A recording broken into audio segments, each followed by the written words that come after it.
tev jāpievienojas vienkārši viņiem. Ja tu pievienojies viņiem, tad tu bļauj uz citiem pieslēgumā. Tad tu paliec par to ģenerātoriem, ģeneratoriem.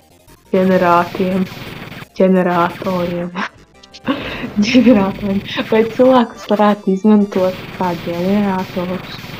Es vienkārši iedomājos, tā kā ir kaut kādi 1000 cilvēki, ja, kam darbs visu laiku ir mītīties. Ak, Dievs, šis atgādina vienu šo melnā Oguļā epizodi, kas ir pirmā sezonai, otrā epizode. Tie cilvēki vienkārši miņās, tā kā, lai elektrību ražot, cik es pieņemu, un viņi skatās kaut kādu tur ekrānu un tur punktus dabūja. Un tad viņš tur prosti viņam iepatīkās tie viena kūce, bet tā kūce par prostitūtu paliek.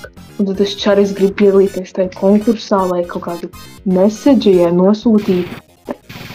Un tad viņš piedalās, viņš tur šo stīklu sev pie rīklas tur un tik dziļu domu tur izsakās, ka nekas no šī nav īsts, ka viņi ir tā kā vienkārši neīstā pasaulē dzīvo, vienkārši pie ekrāniem, viss ir nožēlojami. Ja? Un tad viens no viņiem piedāvā viņam tā kā darbu reāli visu laiku. Šos runas darīt, viņš vienkārši paņem. Es pierādu, ka cik cilvēki ir vienkārši sunis, kas radības, jā. Mēs visi esam suņi, kas skrien, un mēs visi varētu ģenerēt elektrību.